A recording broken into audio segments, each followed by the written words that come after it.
नमस्कार। राज्य शिक्षा शोध एवं प्रशिक्षण परिषद बिहार पटना में आप सबों का हार्दिक स्वागत है। प्यारे बच्चों, आज एक बार पुनः आपकी कक्षा 4 की पाठ्यपुस्तिका पर्यावरण और हम के पाठ 15 के अंतर्गत आपको आसपास की सफाई के बारे में विस्तृत जानकारी देंगे। प्यारे बच्चों, पाठ शुरू करने से पहले हम आपको जानकारी देना चाहेंगे और आप अपने माता पिता, भाई बहन, समाज के लोग, विद्यालय में ज़रूर कहीं न कहीं से साफ सफाई के महत्व के बारे में अवश्य सुने होंगे। क्यों? आपने सुना भी है किसी के मुंह से कि स्वस्थ शरीर में ही स्वस्थ मस्तिष्क का वास होता है। तो हमारा शरीर स्वस्थ हो, इसके लिए हमें ज़रूरी है कि अपने परिवार, अपने आसपास, पड़ोस की सफाई सुनिश्चित करनी होगी। इसलिए ये इन अच्छी आदतों की शुरुआत हम बचपन से ही करते हैं, अपने घर से ही शुरू करते हैं। तो बच्चों, आपके पास ये जानकारी होगी पहले से कि आप भी अपने घर पर अपने माता पिता, बड़े भाई बहन का सहयोग साफ सफाई में ज़रूर करते होंगे किसी न किसी रूप में। जैसे अगर हम साफ सफाई की बात करें तो व्यक्तिगत स्वच्छता और सामूहिक स्वच्छता। तो व्यक्तिगत में क्या होगा बच्चों कि हम अपने शरीर की साफ सफाई का ख्याल रखते हैं। ठीक है बच्चों, जैसे अगर हम प्रतिदिन समय से उठ करके दांत साफ नहीं करें तो क्या होगा, दांत में कीड़े लग जाएंगे और दांत टूटना शुरू हो जाएगा और एक समय आएगा कि हम बचपन में ही बूढ़े लोगों की तरह दिखना शुरू हो जाएंगे। तो क्या आप चाहते हैं कि दांत में कीड़े लग जाएं और दांत टूट जाए और हम सुंदर नहीं दिखे? नहीं ना बच्चों। तो व्यक्तिगत स्वच्छता के अंतर्गत सबसे पहले ज़रूरी है कि आप अपने दांतों की सफाई अच्छे से कीजिए। उसके बाद आप स्नान जरूर कीजिए प्रतिदिन, क्योंकि स्नान करने से क्या होगा कि हम दिन भर में जो भी कार्य करते हैं, आपको अच्छी तरह पता है हमारे शरीर में रोम छिद्र होते हैं, रोएं जो शरीर में आपको बाल की तरह दिखते हैं, छोटे छोटे बाल हाथ में, पैर में। तो जो बाल आपको दिखता है, हमारे शरीर से कुछ ऐसे गंदे पानी जो हम पेशाब के रूप में उत्सर्जित करते हैं, उसके अलावा कुछ ऐसे पानी होते हैं जो पसीने के रूप में भी बाहर आ जाते हैं। बच्चों, आपने कभी खेलने के क्रम में अनुभव किया है कि खेलते खेलते आपके सिर से पसीना टपक करके कहाँ जाता है? मुंह में, और आपको उसका स्वाद भी कभी कभी लगा होगा। वो कैसा दिखता है? वह नमकीन दिखता है। अर्थात हमारे शरीर के अंदर पाचन क्रिया के क्रम में, पचने के क्रम में जो लवण युक्त अर्थात वह पानी जिसमें नमक की मात्रा अधिक होती है, वह क्या होता है? बाहर निकलता है। वह पसीना के माध्यम से भी बाहर आता है। तो वह बाहर निकलना ज़रूरी है। अगर हम नियमित रूप से अपने शरीर की सफाई नहीं करें तो उन रोम छिद्रों से जिससे पसीना निकलता है, वह निकलना क्या होगा बच्चों? बंद हो जाएगा। और खेलने के क्रम में उन रोम छिद्रों पर धूल कण, मिट्टी के कण जम जाएंगे। अगर जम जाएंगे तो पसीना निकलना बंद हो जाएगा। अगर बंद होगा तो वैसे गंदे पानी जो हमारे शरीर में है, जो पेशाब के साथ साथ पसीना के माध्यम से भी बाहर निकलते हैं, वह निकलना बंद हो जाएगा। इतना ही नहीं बच्चों, आपने अपने परिवार के बड़े सदस्यों या फिर आप अपना खुद जब आप खेल के आते हैं तो कभी आपने महसूस किया है कि आपका पसीना जो निकलता है उसमें एक प्रकार की गंध होती है जो सुगंधित नहीं होती है, वह बदबू युक्त होती है। तो क्या आपको वो अच्छा लगता है? नहीं ना। तो अगर हम दिन भर खेले, काम करें और पसीना निकले तो शरीर भी हमारा शरीर से बदबू निकलने लगता है। तो इसके लिए ज़रूरी है बच्चों कि हम व्यक्तिगत सफाई के अंतर्गत अपने शरीर की सफाई जरूर करें, समय से स्नान जरूर करें, दांतों की सफाई, शरीर की सफाई। अब आगे बढ़ते हैं बच्चों, क्या करना हो सफाई में? हमें हाथ को धोना चाहिए। कब कब? जब भी हम खाना खाने के लिए बैठे, ठीक है बच्चों, तो खाने से पहले हाथ की सफाई जरूरी है। और हाथों को विभिन्न चरणों में विभिन्न तरीके से रगड़ रगड़ के, जैसे अगर हम हाथ धोना हो तो केवल हम ऐसे हाथ नहीं धोते हैं। कुछ बच्चे जिनकी आदत होती है केवल आप साबुन लेते हैं, लगाते हैं और हाथ ऐसे धो लेते हैं। ऐसे नहीं करना है आपको। विद्यालय में बहुत से तरीके हाथ धुलाई दिवस के अवसर पर टीचर के द्वारा बताए गए होंगे। हमारे हाथ में जितने भी दिख रहे हैं इन सबों बाकी इन सब में कीटाणु मौजूद हो सकते हैं। तो हमें रगड़ने के क्रम में ऐसे भी रगड़ना है, ऐसे भी रगड़ना है, ऐसे भी रगड़ना है, ऐसे भी रगड़ना है, ऐसे भी रगड़ना है। ऐसे क्यों? ये नाखून के अंदर भी कीटाणु होते हैं, गंदगी होते हैं। तो खाने के क्रम में ये नाखून के कीटाणु भी भोजन के साथ हमारे शरीर में चले जाते हैं। तो ठीक है बच्चों, तो धोने के क्रम में कोई जल्दीबाजी नहीं करना है, हमें अच्छी तरह से साबुन से धोना है और हाथ को रगड़ करके सभी तरीके का इस्तेमाल करना है। ठीक है बच्चों, तब जा कर के हम स्वस्थ रह सकते हैं। उसके बाद हमारे बाल बड़े नहीं होने चाहिए, ठीक है, नाखून बड़े नहीं होने चाहिए। ये हुआ हमारा व्यक्तिगत सफाई। अब चलते हैं बच्चों कहाँ पे? आसपास की सफाई। हम आज इस पाठ में जानेंगे आसपास की सफाई के बारे में, वह कैसे हमारे लिए महत्वपूर्ण है, उपयोगी है। बढ़ते हैं बच्चों, देखते हैं आगे। बच्चों, आपके सामने आसपास की सफाई से संबंधित कुछ कविता की पंक्तियाँ टेलीविज़न स्क्रीन पर प्रदर्शित की गई है। आप देख पा रहे हैं कुछ पंक्तियां हैं, कविता की पंक्ति, और दाहिने तरफ आप देख पा रहे हैं कि एक घर है, उसके बगल में पानी का स्रोत है जिसे हम नाला कह सकते हैं, नहर कह सकते हैं, और पेड़ पौधे भी हैं और जीव जंतु भी हैं। ठीक है बच्चों, और एक व्यक्ति जो कचरे को नदी के किनारे या नदी में ही प्रवाहित कर रहा है, उसमें डाल रहा है। ठीक है बच्चों, उसमें देखिए, और एक व्यक्ति को देखिए जो अपने घर की खिड़की से ही कचरे को पानी में फेंक रहा है, जो आप अच्छी तरह से देख पा रहे हैं इस दृश्य में। बच्चों, ये कहीं ना कहीं हम लोग क्या कर रहे हैं? अपने आसपास को दूषित कर रहे हैं, गंदगी फैला रहे हैं। तो हमें इन सब का ख्याल रखना होगा। तो बच्चों, कविता की पंक्तियाँ क्या है, आइए गुनगुनाते हैं साथ में। मीना के घर के आगे बहता था एक नाला, मीना के घर के आगे बहता था एक नाला, कूड़ा कचरा फेंक जिसे लोगों ने भर डाला। पॉलीथीन रद्दी कपड़े, पॉलीथीन रद्दी कपड़े और बासी खाना, क्या जरूरी था उसे नाले में भरते जाना। रहता हरदम कचरों से नाला इतना जाम, नाली उफनी पानी फैला, गंदगी फैली तमाम। समझो भाई बात है इतनी, कचरा मत फैलाओ, जिसमें इनको डाल सको गड्ढा एक बनाओ। आसपास की साफ सफाई है सबकी जिम्मेदारी, कूड़ेदान के उपयोग में ही है अपनी समझदारी। बच्चों, आपने कविता की इन पंक्तियों को सुना और आपसे अपेक्षा है, आपसे उम्मीद है कि आप घर पर इन कविता की पंक्तियों को सस्वर गाने का प्रयास कीजिएगा, और जो भी बातें इस कविता की पंक्तियों के माध्यम से बताई गई है उसे आप अपने जीवन में अनुकरण जरूर करेंगे, आत्मसात करेंगे, अपनाएंगे। इस बात का आप ध्यान रखेंगे। बच्चों, इसमें आपने क्या देखा कि अभी हमने बताया था कि व्यक्तिगत सफाई जिसकी जिम्मेवारी हमारी है, लेकिन हम अपने आसपास की सफाई अगर नहीं करें तो यह किसकी जिम्मेवारी है? जी हाँ बच्चों, हम सबों की जिम्मेवारी है। जिस तरह से अपने शरीर की सफाई रखने से मेरा शरीर स्वस्थ था, अगर हम स्वस्थ हो, अगर हमारे चारों तरफ आसपास के परिवेश गंदगी युक्त हो, तो क्या बच्चों हम स्वस्थ रह पाएंगे? बिल्कुल नहीं। इसलिए ज़रूरी है कि हमारे शरीर स्वस्थ हो, साथ साथ हमारे आसपास का परिवेश भी स्वच्छ होना चाहिए। अगर हमारा पर्यावरण दूषित होगा तो हम भी बीमार पड़ जाएंगे। इसी के लिए ये कविता की पंक्ति आपको बताई गई है और ये दृश्य आपको दिखाया गया है। बच्चों, अब आपको कुछ प्रश्न है जिसके हल करने हैं, आपको विचार करना है, अनुमान लगाना है। पहला प्रश्न है, हम सबको अपने आसपास की सफाई क्यों करनी चाहिए? बच्चों, आपने जाना कि हमें अपने आसपास की सफाई इसलिए करनी चाहिए कि हम हमारे स्वास्थ्य पर प्रतिकूल प्रभाव, विपरीत प्रभाव, कोई ऐसा बुरा प्रभाव नहीं पड़े जिससे कि हम बीमार हो जाए और हम अपने दिनचर्या में, अपने प्रतिदिन के क्रियाकलापों में अच्छे ढंग से सहभागिता नहीं कर पाए। इसलिए ज़रूरी है कि हमारे आसपास का माहौल अगर स्वच्छ होगा, परिवेश अगर बेहतर होगा तो हम बीमार नहीं पड़ेंगे। इसलिए हमें खुले जगहों पर ना ही मल त्याग करना चाहिए, ना ही मूत्र विसर्जन करना चाहिए, ना ही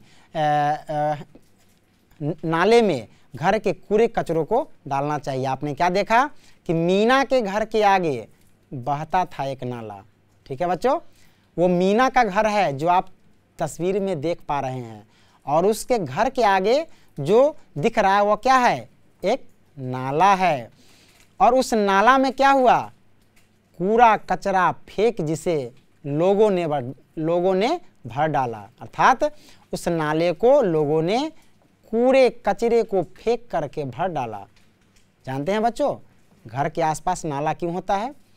नाला इसलिए होता है कि हमारे घर में जिस पानी का हम उपयोग करते हैं स्नान करने में, बर्तन धोने में, मवेशियों को धोने में, वह पानी जो आवश्यकता से अधिक है, जो कहीं पे उपयोग नहीं हो सकता है, अर्थात अगर छोटा सा गड्ढा है तो गड्ढा भी भर जाता है, तो वह जो अतिरिक्त पानी है वह नाले के माध्यम से क्या होता है, छोटे से तालाब में या नदी में जाकर के मिल जाता है। तो यदि हम नाले में कूड़े कचरे को अगर डाल देंगे तो क्या होगा बच्चों, नाला जाम हो जाएगा। और इससे नुकसान क्या होगा, जब बरसात के मौसम में अत्यधिक बारिश होगी तो हमारे गांव के आसपास, घर के आसपास जो पानी बारिश के रूप में आएंगे, गिरेंगे जल की बूंदों के रूप में, वह इकट्ठा होकर के नाले की तरफ जाएंगे और नाला होगा जाम। तो क्या होगा, हमारे घर के चारों तरफ गंदगियों का अंबार होगा, चारों तरफ गंदे पानी होंगे और उस गंदे पानी में छोटे छोटे कीड़े पनपेंगे और उससे हमें तरह तरह के बीमारियों का सामना करना पड़ेगा। गंदे पानी में आपको पता है बच्चों, मलेरिया के भी मच्छर होते हैं, डेंगू के मच्छर होते हैं, तो ऐसे मच्छरों से भी हमें बचना है। इसलिए ज़रूरी है कि अपने घर के आसपास गंदे पानी इकट्ठा न हो, और इसके लिए ज़रूरी है कि घर से जो नदी तालाब तक जो नाले बनाए गए हैं उस नाले में हम कूड़े कचरे का प्रयोग नहीं करें, नहीं तो नाले अगर जाम हो जाएंगे तो क्या होगा बच्चों, पानी एक ही जगह इकट्ठा रह जाएगी और वह नदी तालाब तक नहीं जा पाएगी, जिससे कि हमें गंदगी युक्त वातावरण में जीवन यापन करना पड़ेगा। तो क्या होगा, उससे हमारे स्वास्थ्य पर प्रतिकूल प्रभाव पड़ेगा, विपरीत प्रभाव, हम क्या होगा, बीमार हो जाएंगे। इसलिए घर के आसपास न मलमूत्र का विसर्जन करना है, और जो कूड़े कचरे होंगे उसे हमें सही स्थान पर उसका निस्तारण करना होगा, सही जगह पे उसे रखना होगा। ठीक है बच्चों, आगे बढ़ते हैं। अगला प्रश्न है, कूड़े कचरे को यहाँ वहाँ फेंकने से क्या क्या नुकसान होता है। अब जैसे बच्चों, अगर मान लीजिए आपने कोई बिस्किट खाया या कोई नमकीन, अगर उसके पन्नी को अगर आप खेत में गए पिताजी के साथ फेंक दिए, तो जो बीज आपके पिताजी ने मिट्टी के अंदर डाले थे वह बीज अंकुरित होकर के बड़ा होगा। तो बड़ा होने के क्रम में अगर मिट्टी के ऊपर वह पॉलीथीन का टुकड़ा अगर पड़ जाए तो क्या पॉलीथीन से ऊपर वह बीज अंकुरित होकर के निकल पाएगा? बिल्कुल नहीं। तो हमें पहला नुकसान क्या दिखा, वैसे कूड़े कचरे जो आसानी से नष्ट नहीं हो सकते हैं उन कचरों को एक जगह पे इकट्ठा करना चाहिए। ठीक है बच्चों, उन्हें इधर उधर नहीं फेंकना चाहिए। पहला नुकसान हुआ, फसल की बर्बादी होगी, उससे बीज नहीं उग पाएंगे। दूसरा कि अगर हम कुछ पन्नी ऐसे जो प्लास्टिक के होते हैं, पॉलीथीन होते हैं, जो उपयोग कर लेते हैं, उसमें बरसात के मौसम में पानी जम जाते हैं उसमें, तो क्या होता है, उसमें कीड़े लग जाते हैं, मच्छर उगने लगते हैं, जिससे हम जान नहीं पाते हैं और वह मच्छर के काटने से हम बीमार हो जाते हैं। तो वैसे कचरे, कूड़े कचरे जो आसानी से नष्ट नहीं होता है उसे हम अलग कर लेंगे, और दूसरा जो आसानी से नष्ट हो सकता है उसको अलग कर लेंगे। ठीक है बच्चों, आपने देखा कि हम क्या करते हैं, कूड़े कचरे को अलग अलग तरह से विभाजित करते हैं, अर्थात बांट देते हैं। कैसे? एक कूड़ा कचरा जो नष्ट होने वाला है, जिसे हम आसानी से जला सकते हैं, जैसे कागज़ के टुकड़े, ठीक है, जिसे हम जला सकते हैं, जलाने के क्रम में क्या होगा कि हम घर में उपयोग में ला सकते हैं। ठीक है, या फिर जंगल या फिर कुछ ऐसे कचरे जो खेत से प्राप्त होते हैं, जो फसल का अवशेष होता है। ठीक है बच्चों, तो वैसे को हम अलग इकट्ठा करते हैं। और जो प्लास्टिक का कचरा होता है, या फिर जो घर में शीशे अगर फूट जाए, प्लास्टिक, पॉलीथीन, शीशा, लोहा, टीना, ऐसे जो कचरे होते हैं, जो ऐसे अनुपयोगी, इसका उपयोग हम नहीं कर सकते हैं, वैसे कचरों को अलग डालते हैं और वैसे कचरों को अलग डालते हैं जिससे हम पुनः उसको नष्ट कर सकते हैं। ठीक है बच्चों, ध्यान रखिएगा इस बात का। बढ़ते हैं आगे। हम सब लोगों के घरों में बहुत प्रकार की बेकार सामग्री या चीज़ें होती हैं। इन बेकार की अनुपयोगी सामग्री की एक सूची बनाइए जिसे हम बाहर फेंकते हैं। तो बच्चों, आपको ध्यान रखना है कि कौन कौन सी सूची इस सूची में शामिल होंगे वस्तु। सबसे पहला कि हम जो बिस्किट या फिर नमकीन का उपयोग करते हैं, उसके जो पन्नी होते हैं, जो प्लास्टिक होते हैं, वो हो गए। प्लास्टिक के बर्तन, ठीक है, जैसे हमारे घर में जो तेल आता है, ठीक है बच्चों, उसके भी प्लास्टिक के बोतल हो सकते हैं, या फिर हम पानी पीते हैं या फिर हम कोल्ड ड्रिंक्स पीते हैं तो उसके भी प्लास्टिक के बोतल हो सकते हैं। तो वैसे बोतल को हम लोग अलग रखेंगे, ठीक है, और इस सूची में उसको शामिल करेंगे जो किस किस प्रकार के कचरे होते हैं। कुछ कचरे ऐसे होते हैं जैसे कि घर में अगर सब्जी बना तो सब्जी बनने के बाद क्या होता है, अगर आलू का उपयोग किए तो आलू का छिलका होता है, आलू के छिलके को हम लोग क्या करते हैं, बाहर फेंक देते हैं। या फिर बैगन, करेला, भिंडी, परवल, जो भी सब्जी है तो उसके वैसे भाग जो अनुपयोगी हैं उसे भी हम लोग फेंकते हैं, तो वह भी एक प्रकार के कचरे की श्रेणी में जाता है। तो प्लास्टिक हो गए, सब्जी से निकलने वाले कचरे हो गए, या फिर घर की अगर सफाई करते हैं तो धूलकण हो गए, या फिर जो हवा के साथ आंधी तूफान के कारण या फिर हवा के कारण घर में प्रवेश कर गए तो जंगल हो सकते हैं, घास फूस के तिनके हो सकते हैं, उसे भी हम लोग घर में से बाहर निकाल देते हैं। तो ऐसे चीज़ों की हम क्या करेंगे बच्चों, एक सूची बनाएंगे और आप इस आधार पर अब सूची को अच्छे से बना सकते हैं। बढ़ते हैं आगे, देखते हैं अगले स्लाइड में। बच्चों, आप देखते होंगे कि कुछ कचरा आसानी से सड़ गल जाता है और कुछ कचरा बहुत दिनों तक नहीं सड़ता है। इसकी भी एक सूची बनाइए।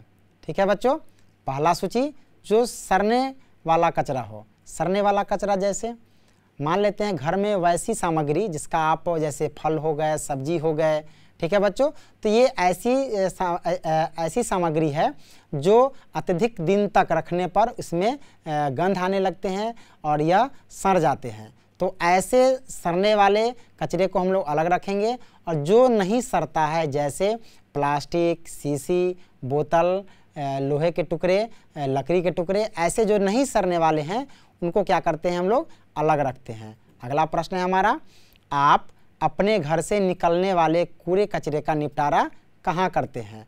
बिल्कुल, हम जो घर से कचरा निकलता है, पहला जो सड़ने वाला कचरा होता है उसे हम लोग क्या करते हैं, अपने खेतों के लिए, फसल के लिए उसे जो है ना अवशेष के रूप में रख लेते हैं। जिससे हम लोग एक गड्ढा खोद लेते हैं और उसमें जैविक कचरा यानी जैविक खाद के रूप में उसको हम लोग उपयोग करते हैं। और दूसरा होता है वैसे कचरा जो हम लोग खेती में उपयोग नहीं कर सकते हैं, वैसे कचरों को क्या करते हैं हम लोग पुनः उपयोग होने के लिए किसी कबाड़ी वाले को बुलाते हैं और उसके हाथों उसे बेच देते हैं। जानते हैं बच्चों ये क्यों होता है? ये कबाड़ी वाले उस कचरे को लेकर के उसका पुनः उपयोग करने के लायक उसे ऐसे जगह पे ले जाते हैं जहाँ पर उसकी पुनः प्राप्ति हो सकती है। जैसे प्लास्टिक का बोतल अगर है तो उस कचरे को अगर ऐसे कबाड़ी वाले आएँ जो प्लास्टिक का कचरा लेते हों तो उसे क्या करेंगे, ऐसे जगह ले जाएंगे जहाँ पर उसे गला करके हम पुनः प्लास्टिक को प्राप्त कर सकते हैं। ठीक है बच्चों, यदि शीशा का टुकड़ा हो तो उसे गला करके पुनः हम शीशा प्राप्त कर सकते हैं। कूड़े कचरे के निपटारे का सही तरीका क्या है? बच्चों आप जानते हैं कूड़े कचरे के निपटारे के लिए हमें क्या करना चाहिए? वैसे कचरे जो सड़ने गलने वाले हैं उसे गड्ढा खोद के ढक देना चाहिए और कुछ समय के बाद उसे फसल के उपयोग हेतु खेतों में मिला देना चाहिए। ठीक है बच्चों, जो जीवों का अवशेष है जैसे मलमूत्र, जैसे अगर मवेशी अगर मलमूत्र का त्याग करते हैं तो उसे भी हम लोग क्या करते हैं, फसल के लिए उपयोग में लाते हैं। तो ऐसे कूड़े कचरे को, ऐसे गंदगी को एक ढेर पे रखते हैं जो आसानी से सड़ गल जाए। जैसे कागज, पेड़ से गिरने वाले पत्ते, या फिर भोजन के अवशेष, या फिर सब्जियों के अवशेष, उन सभी को हम एक जगह पे इकट्ठा करते हैं जो आसानी से सड़ गल जाते हैं और उनको गड्ढे खोद के डाल देते हैं। ठीक है बच्चों, तो कभी भी हम लोग को कूड़े कचरे का निपटारा करना हो तो ये बात हम लोग ध्यान रखेंगे। आगे है बच्चों, क्या आपने कूड़े कचरे के ढेर से कुछ लोगों को विभिन्न चीज़ों को इकट्ठा करते देखा है? उन्हें ध्यान से देखिए और बताइए कि वे क्या क्या इकट्ठा करते हैं। जी हाँ बच्चों, आपने अपने घर के आसपास देखा होगा कि जो हम कोल्ड ड्रिंक्स पीते हैं या फिर तेल का बोतल, ऐसे बोतल को क्या होता है, जो कबाड़ी वाले होते हैं उन्हें हम लोग बेचते हैं। अगर हम चुन के रखते हैं तो बेचते हैं, तो उसके बदले कुछ मूल्य हमको मिल जाते हैं, कुछ राशि मिल जाती है। लेकिन अगर हम उसे सीधे खुले में अगर फेंक देते हैं तो कुछ लोग उसे आकर के चुन लेते हैं और उसे कबाड़ी वाले के हाथों बेच देते हैं। अगर हम देंगे कबाड़ी वाले को चुन करके तो क्या होगा, उसके बदले में राशि हमें मिलती है। अगर वह व्यक्ति जो चुना तो क्या करेगा, उसको कबाड़ी वाले को देगा, तो कबाड़ी वाले जो राशि देंगे उसके बदले में उससे फ़ायदा उनको होगा। तो वह अपने आर्थिक लाभ के लिए आपके घर के आसपास घूमते हैं और आपके घर से निकलने वाले कूड़े कचरे को उनकी विशेषता के आधार पर अलग अलग छांटते हैं। जैसे प्लास्टिक है तो प्लास्टिक का बोरी अलग है, उसमें प्लास्टिक डालेंगे। शीशा को शीशा के बोरी में डालेंगे। लोहा, टीना, एल्युमिनियम, तांबा, पीतल, अगर इस तरह के धातु के कुछ ऐसे सामग्री हैं जो आपने भूलवश गलती से कहीं फेंक दिया है, तो वह कचरे के ढेर से वह भी उठा के अलग कर देते हैं। आपको पता है बच्चों, इन कचरों का पुनः, जिसको हम बोलते हैं रिसाइकिल, यानी पुनः हम प्राप्त कर सकते हैं, पुनः चक्रण के द्वारा हम प्राप्त कर सकते हैं। ठीक है बच्चों, तो हमें ध्यान रखना होगा कि इन कचरों को हम जब भी फेंकें तो इनके महत्व को समझते हुए इन्हें एक जगह पर इकट्ठा करें और इन्हें उचित स्थान पर रखें। देखते हैं बच्चों आगे, क्या इन कचरों को पुनः उपयोग के लायक बनाया जा सकता है? बिल्कुल, कुछ ऐसे कचरे हैं जिनका उपयोग हम दोबारा नहीं कर सकते, लेकिन कुछ कचरों को उपयोग के लायक दोबारा बनाया जा सकता है। ऐसी कौन सी सामग्री है जिससे आप पुनः चीज़ें बना सकते हैं? ये आपका अगला प्रश्न है बच्चों। कौन कौन सी ऐसी सामग्री है जिससे पुनः अन्य चीज़ें बनाई जा सकती है? जिसमें पहला होगा बच्चों प्लास्टिक के सामान। जो भी प्लास्टिक के सामान हम अपने घरेलू उपयोग में करते हैं, दैनिक जीवन में, अपने दैनिक क्रियाकलाप में, उन प्लास्टिक के ऐसे अनुपयोगी सामान का हम लोग पुनः उपयोग कर सकते हैं, या तो साफ़ करके, साफ़ सुथरा रख करके, ठीक है, या फिर उन्हें कहीं ऐसे जगह भेजेंगे जहाँ पे उसे गलाया जाएगा। गला करके हम प्लास्टिक के रूप में पुनः प्राप्त करेंगे और उससे नई आकृति दी जा सकती है और उसका उपयोग हम अपने दैनिक जीवन में कर सकते हैं।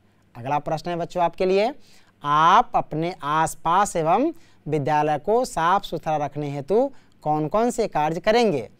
तो बच्चों सबसे पहले हम ध्यान देंगे कि जब हम विद्यालय जाते हैं तो विद्यालय में क्या होता है कि हम अपने घर से कुछ बिस्किट, नमकीन के पैकेट ले जाते हैं और खाते हैं, और खाने के बाद क्या करते हैं, उसे अपने वर्ग कक्ष में ही फेंक देते हैं। अच्छी बात है बच्चों? नहीं ना, बिल्कुल अच्छी बात नहीं है। आप वैसे कचरे जो आप खुद अपने उपयोग के बाद उसे आसपास में फैलाते हैं, अगर उसे सही स्थान पे रखेंगे, अगर कूड़ेदान में रखेंगे तो क्या होगा बच्चों, उसे सही स्थान पे रखा जा सकता है। लेकिन अगर विद्यालय में आप ही की तरह बहुत से बच्चे ऐसे हैं जो प्रतिदिन अपने वर्ग में, वर्ग संचालन के क्रम में, अर्थात जब आपके वर्ग में वर्ग शिक्षक होते हैं, पढ़ाई चल रही होती है, उस टाइम भी आप क्या करते हैं, टॉफ़ी निकाल के खा लेते हैं और उसके जो अवशेष, जो उसका अनुपयोगी भाग है, जो प्लास्टिक का पन्नी है, पॉलीथीन है, उसे आप अपने अगल बगल में फेंक देते हैं। तो क्या बच्चों, इस तरह से भी वर्ग कक्ष को हम लोग गंदा कर देते हैं।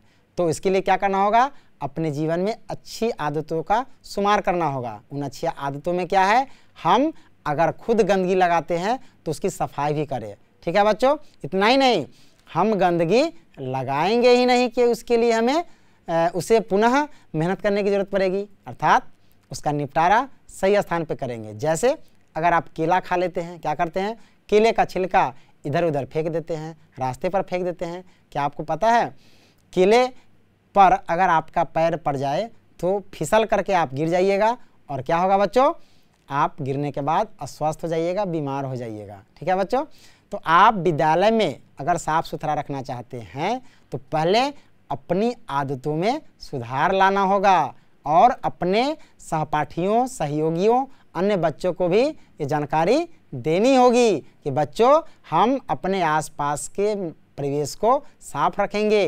केवल हमारे स्वस्थ रहने से हमारा विद्यालय अच्छा नहीं होगा। अगर आप स्वस्थ हैं, आपके वर्ग के कोई अन्य बच्चे अगर बीमार है तो आप संक्रमित हो सकते हैं। उनके अंदर जो बीमारी है वह हवा के माध्यम से, आपके साथ रहने से, सांस लेने के माध्यम से वह आप में प्रवेश कर सकती है, तो आप बीमार हो जाइएगा। तो आपको क्या करना होगा? अपनी साफ सफाई, व्यक्तिगत साफ सफाई के साथ साथ अपने आसपास के परिवेश को भी साफ रखना होगा। सही जानकारी दूसरे बच्चों को भी देना होगा। तो ना आप वर्ग में गंदगी फैलाइए, ना आप परिसर में। अब अंतिम प्रश्न बच्चों आपके लिए, कुछ खास पर्व त्योहार के अवसर पर साफ सफाई का विशेष ध्यान रखा जाता है।